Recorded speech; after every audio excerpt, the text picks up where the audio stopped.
सबसे पहला विषय, भागवत जी का विषय क्या है? धर्म प्रौजित कई तवोत्र परमो। बहुत ध्यान से सुनिए। कथा श्रवण करने वाले श्रोता जो निरंतर कथा को समय देते हैं, कथा का श्रवण करते हैं, उनके भीतर क्या क्या घटना चाहिए भागवत के माध्यम से? सबसे पहला, परम धर्म की स्थिति। परम धर्म का अर्थ क्या होता है? धर्म और परम धर्म। जहां पर आप देह को प्रधान मानकर के कोई क्रिया नियोजित करते हैं, वो धर्म है। जहां देह की क्रिया प्रयोजित होती है, प्रधान होती है, वो सब धर्म है। और जहां आत्मिक क्रिया प्रधान होती है, वही परम धर्म है। सावधानी से सुनिए। तिलक लगाना धर्म है, कंठी पहनना धर्म है, परिक्रमा करना धर्म है, दंडवत प्रणाम करना धर्म है, क्योंकि इन सब क्रियाओं में देह प्रधान है, देह की प्राधान्यता है, देह का उद्धार, देह का कल्याण हो रहा है। पर कथा सुनना, यहां देह का प्राधान्य रूप नहीं है। शरीर तो यहां पर अव्यवस्थित ही होता है। कथा सुनना शरीर के लिए तो एक अव्यवस्था ही है। जो कुर्सी पे बैठे हैं उनके लिए नहीं, जो नीचे बैठे हैं उनके लिए तो है।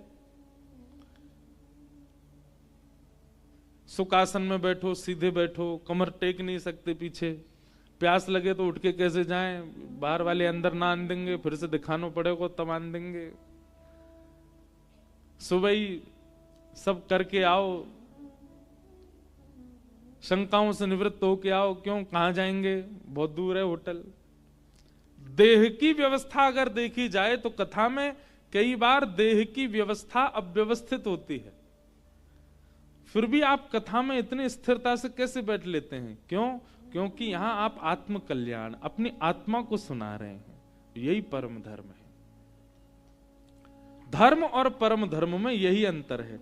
धर्म में देह प्राधान्य क्रिया होती है और परम धर्म में आत्म प्राधान्य क्रिया होती है।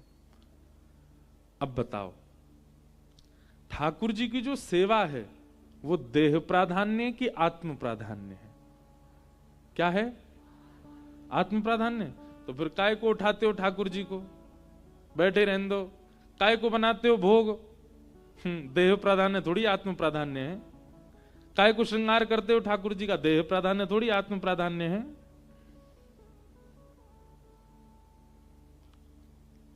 अगर आप आत्म प्राधान्य कह रहे हैं तो फिर वहां देह क्यों लग रहा है आपका? उत्तर आपका सही है, पर इसको और व्यवस्थित रूप से समझना है। क्या? सेवा है तो आत्म प्राधान्य, पर आत्मा का शरीर नहीं है, आत्मा का स्वरूप नहीं है, आत्मा क्रिया नहीं कर सकती। इसलिए आत्म प्राधान्य, आत्मा की प्रसन्नता की क्रिया शरीर करता है, आत्मा की आज्ञा शरीर मानता है, तब सेवा पूर्ण होती है। अगर आप केवल देह से नियम रूप से सेवा कर रहे हैं, वहां आत्म प्राधान्य भाव नहीं है, तो आपकी सेवा में आपसे दोष बनेगा। आपने देख लिया, आज ठाकुर जी को ऐसी पोशाक धरानी है तो केवल पोशाक धराते जा रहे हैं, बीच बीच में फोन भी देखते जा रहे हैं, बीच बीच में ये भी देखते जा रहे हैं, का एरो का भोजन में कहा बनो, नाश्ता में कहा बनो। इस प्रकार ये आत्म प्राधान्य सेवा नहीं हुई, ये देह प्राधान्य हो गई। आत्म प्राधान्य सेवा कैसी? कि आप सेवा में जब बैठे उस समय कौन आगे चला गया आपको पता ही नहीं चला, किसने क्या कहा आपको पता ही नहीं चला, किसी ने फोन किया, फोन बजा, आपको पता ही नहीं चला, तब वो सेवा आत्म प्राधान्य होगी। वहां देह केवल क्रिया कर रहा है, पर सेवा वो आत्म प्राधान्य है। श्री हितरवंश महाप्रभु के चरित्र में एक लीला आती है। श्री हरिराम व्यास जी जब सब छोड़ करके ओरछा से वापस वृंदावन आ गए, तो वृंदावन आकर के श्री हरिराम व्यास जी ने, हरिराम व्यास जी, उनको महादेव ने आज्ञा करी थी, बोले तुम अपने ज्ञान से क्या कर रहे हो, जाओ वृंदावन के रस का विस्तार करो।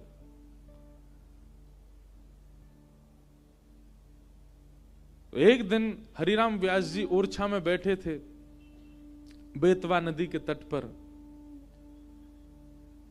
और तभी एक पद उनको सुनाई दिया।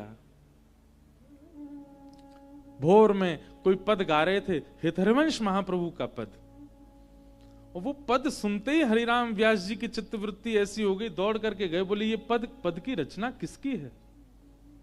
भैया मंच पे हिलो नहीं, बस ये पद की रचना किसकी है? उन्होंने बताया हितहरिवंश महाप्रभु की है। तुरंत दौड़ करके गए वृंदावन, और वृंदावन जाकर के श्री राधा वल्लभ जी के मंदिर में पहुंच गए। सेवकों से कहा मुझे व्यास जी से अभी मिलना है, हरिराम व्यास जी के दर्शन कराओ। सेवकों ने आकर के कहा, बोले हरिराम हितहरिवंश महाप्रभु तो अभी प्रसाद सिद्ध कर रहे हैं, ठाकुर जी का रसोई में है। तो हरिराम व्यास जी बोले हाथ से प्रसाद बनाते रहेंगे, मुंह से मेरे प्रश्नों का उत्तर देते रहेंगे, दोनों काम एक साथ हो जाएगा उनका। किसी ने जाकर के महाप्रभु जी से कहा हरिराम व्यास जी आए, आपके दर्शन करना चाहते हैं। हमने कहा कि आप अभी प्रसाद सिद्ध कर रहे हैं, तो बोले हाथ से प्रसाद बन जाएगा, मुख से मेरे प्रश्नों का उत्तर दे देंगे। हितहरिवंश महाप्रभु बोले उनको बुलाओ। रसोई में ही बुला दिया, बैठा दिया। हरिराम व्यास जी जैसे जाके बैठे तो महाप्रभु जी कुछ सिद्ध कर रहे थे प्रसादी, और जैसे हरिराम व्यास आए तो महाप्रभु जी ने तुरंत चूल्हा ठंडा कर दिया और सामग्री उठा के नीचे धर दी और ऊपर पत्तल पधरा दी, बाद में बनाएंगे सामग्री। बताइए व्यास जी आपका क्या संशय? हरिराम व्यास जी बोले मैं तो संशय का समाधान जानने आया था, पर मुझे तो लगता है मेरी उपस्थिति से और ज्यादा आपकी सेवा में विघ्न आ गया। आपने सेवा क्यों छोड़ दी? भगवान मैं चला जाता हूं, मेरा तो ऐसा भाव था कि आप प्रसाद भी सिद्ध कर देंगे, मेरे प्रश्न का उत्तर भी दे देंगे। तब हितहरिवंश महाप्रभु ने इस बात को प्रमाणित किया। वे क्या कहते हैं? आपको लगता है कि प्रसाद बनाना हाथ की क्रिया है, अपने स्वाद के लिए व्यक्ति जब बनाता है तब हाथ से बनाता है, पर ठाकुर जी के लिए जब सिद्ध करता है तब हृदय से बनाता है, तब चित्त से बनाता है, तब आत्मा से बनाता है। और क्षमा करें हरिराम व्यास जी, यदि आत्मा प्रसाद में लगी है, मन चित्त वृत्ति प्रसाद में लगी है, उस समय आपके संशय का समाधान कैसे कर सकता हूं? मन तो एक ही जगह रहेगा, तन की स्थिति है कि वो सब जगह भटक जाता है। मुख से एक काम हो जाएगा, हाथों से दूसरा काम हो जाएगा, पैरों से तीसरा काम हो जाएगा, कानों से चौथा काम हो जाएगा। हरिराम व्यास जी के उन प्रश्न, उन्होंने तो प्रश्न किया ही नहीं है अभी, केवल स्थिति से ही उनके सारे शंकाओं का समाधान होता जा रहा था। और महाप्रभु जी बोले देखो कितनी बड़ी विडंबना, इस आपकी प्रक्रिया से एक बात सिद्ध हो गई कि तन एक समय में कितने काम कर सकता है। ऐसा तन भगवत सेवा में कैसे लग पाएगा? वो आंख से किसी और को देख भी लेता है, मन से किसी और को सोच भी लेता है, कानों से कुछ और सुन भी लेता है, मुख से तीनों से विलग बात बोल भी लेगा, हाथों से भी कोई और क्रिया कर लेगा। एक समय में 10 क्रिया करने की सामर्थ्य मन में है, 10 जगह भटकने वाला वह मन, वह तन भगवत सेवा कैसे करेगा? तन भगवत सेवा नहीं करता, आत्मा ही भगवत सेवा करती है, मन ही भगवत सेवा करता है। और जब तक मन, जब तक आत्मा, जब तक चित्त वृत्ति सेवा में नहीं जाएगी और आप केवल तन को प्राधान्य मान करके सेवा करेंगे, आप दोष कर रहे हो, आप गलत कर रहे हो। स्थिति कैसी होनी चाहिए? जब सेवा में लगे हैं। कई बार मैं भी सेवा में होता हूं ना लाल जी की में, तो कई बड़े परिचित लोग आते हैं, पारिवारिक लोग आते हैं, और उनको लगती है हमको काई गुना देख रहे हो, ये हमारी तरफ काई गुना देख रहे हो।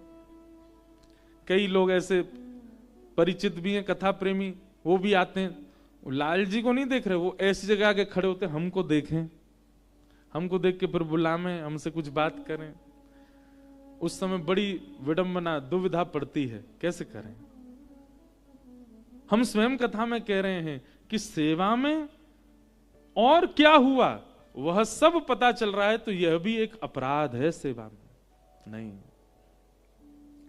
लाला तो इतनो प्रेमी है सेवा को। यशोदा मैया तो के मैया तो को दूध प्यारो की पूत। मैया बोली लाला मोह तो तू ही प्यारो है। अच्छा मैया तो मोह अपनी गोद में लेके दूध पिवाए दे। यशोदा मैया दूध पिवा रही हैं और दूध पी रहे हैं ठाकुर जी गोद में बैठ के, और यशोदा मैया ऐसे दही मथ रही हैं और दही मथते मथते दूध पिवा रही हैं। अब ठाकुर जी को वहां में रही है दिक्कत। ठाकुर जी बोले जे दही ज्यादा प्यारो लग रहा हो मैया, जी सबरे गौरस ज्यादा प्यारे लग रहे हैं, मैं दूध पी रहा हूं, मेरी तरफ ध्यान ना है। जैसे दूध कहीं औट रहे हो और निकर के बाहर आने लगो तो मैया लाला को दूर ऐसे पटक के चली गई समारवे दूध। ठाकुर जी बोले मेरी सेवा में विघ्न डारे वारो जो भी हो वा को छोड़ूंगा नहीं। तुरंत ठाकुर जी सबरे गौरस फोड़ दिए। वहीं दामोदर लीला प्रकट हुई भागवत जी में। क्या सिद्ध किया ठाकुर जी ने? बोले भैया मोकू अगर घर में पधरायो है तो जितनी देर मेरी सेवा में रहो, चित्त वृत्ति और कहीं नहीं जानी चाहिए, और कोई स्मृति और कोई ध्यान उस समय आपके रहना नहीं चाहिए। मेरे तो गिरधर ही गुणगान, मेरे तो गिरधर ही गुणगान, मेरे तो गिरधर ही गुणगान। गाओ मेरे तो गिरधर ही गुणगान, हे मेरे तो गिरधर ही गुणगान, मेरे तो गिरधर ही गुणगान। यह मूरत खेलत नैनन में, यह मूरत खेलत नैनन में। जो नहीं गावे गो वाकू बगल वाले की सौगंध है। ये पद यहाँ गाए जा रहे हैं, ये वही पद हैं जिनसे श्रीजी बाबा अच्छा एक और बात याद आ गई मुझको। कल हमारे एक पंडित जी हमसे बोले महाराज जी श्रीजी बाबा कौन है? श्रीनाथ जी में कोई बाबा है श्रीजी बाबा? मैंने कहा अरे श्रीनाथ जी को श्रीजी बाबा बोले। फिर मुझसे क्या बोले, थोड़ी देर बाद सुनो न, रुको।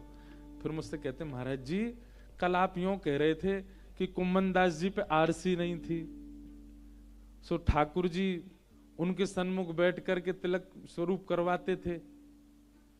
कौन सी गाड़ी थी कुम्मन दास जी की जिसकी आरसी नहीं थी?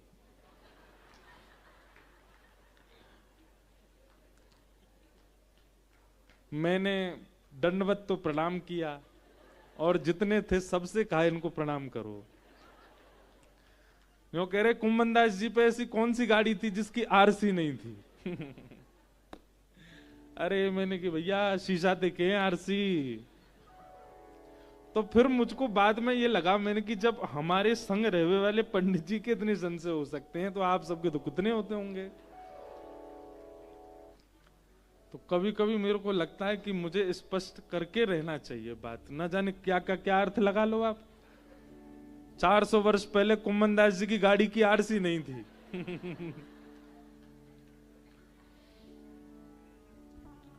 सेवा किसे कहते हैं? जहां तन प्राधान्य नहीं है, मन प्राधान्य है।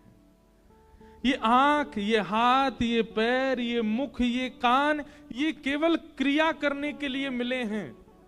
इनकी क्रिया विशेष नहीं होनी चाहिए, आत्मभाव प्रिय विशेष होना चाहिए। कृष्णदास कह रहे हैं मेरे तो गिरधर ही गुणगान, मेरे तो गिरधर ही गुणगान। सेवा करो तो उस समय कैसा भाव होना चाहिए? आहा, यह मूरत खेलत नैनन में, यह खेलत नैन यह मूरत खेलत नैनन में यह मूरत खेलत नैनन में यही हृदय में ध्यान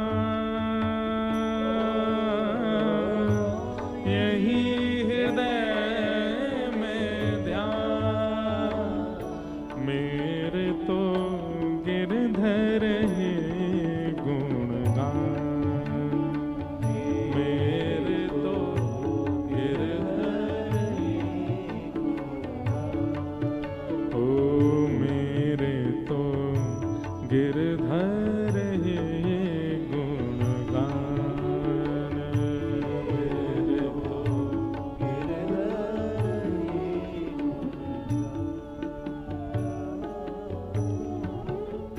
चरण रेणु चाहत मन मेरो चरण चाहत मन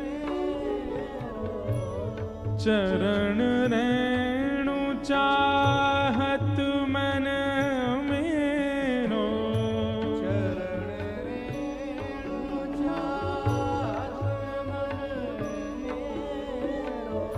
यह दीजो वरदान यह दीजो वरदान हे कृष्णदास को जीवन गिरधर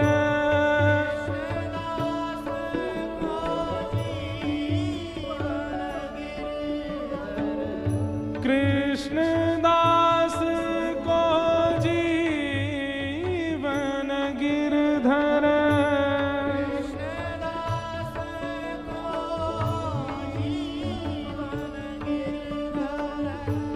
मंगल रूप निधान